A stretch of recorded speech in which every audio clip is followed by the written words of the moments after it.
आपण ऐकत आहात जगद्गुरु तत्वदर्शी संत रामपालजी महाराज यांच्याद्वारे लिखित पुस्तक ज्ञानगंगा। सत्यपुरुषाचा सध्याचा अवतार। ज्या सत्यसाधना आणि तत्वज्ञानाचा प्रचार पूर्वोक्त परमेश्वराचे अवतार संत करत असत, ज्यामुळे आपापसात प्रेम होते, एक दुसऱ्याच्या दुःखाने दुःखी होत होते, असहाय्य व्यक्तींना मदत करत होते, तीच शास्त्र विधीनुसार साधना आणि तेच आध्यात्मिक यथार्थ ज्ञान संत रामपालदासजी महाराजांना परमेश्वर कबीर साहेबजींनी प्रदान केले आहे।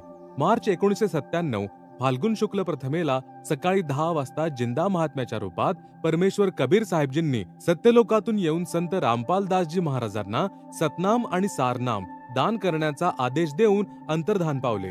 संत रामपालदासजी महाराज सुद्धा परमेश्वराच्या म्हणजे परमक्षर ब्रह्म त्या अवतारांपैकीच एक आहेत, जे आध्यात्मिक ज्ञानाद्वारे अधर्माचा नाश करतात। आता विश्वात शांती नांदेल, सर्व धर्म आणि पंथांच्या व्यक्ती एक होऊन आपापसात प्रेमाने राहू लागतील। राज्यकर्तेही निराभिमानी, न्याय देणारे आणि परमात्म्याला घाबरून कार्य करणारे असतील।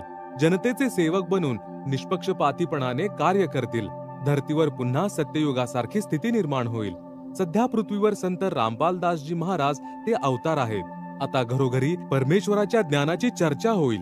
गावात, शहरात किंवा बागेत बसून जिथे जुगार खेळला जातो, कोणी राजकारणावर बोलतात, कोणी आपला मुलगा आणि सुनेच्या चांगल्या किंवा निरुपयोगी वर्तणुकीची चर्चा करतात, तेथे परमेश्वराच्या महिम्याची चर्चा होईल। ज्ञानगंगा या पुस्तकात लिखित ज्ञानावर विचार होऊ लागेल।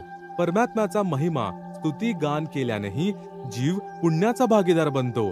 मग शास्त्रविधीनुसार साधना करून जीवन सुखी बनवतील आणि आत्मकल्याण करवून घेतील। या कलियुगात पृथ्वीवर सत्ययुगासारखी वेळ येईल। वास्तविक संत रामपालदासजी महाराज हेच वर्तमान युगात पृथ्वीवर अवतार आहेत।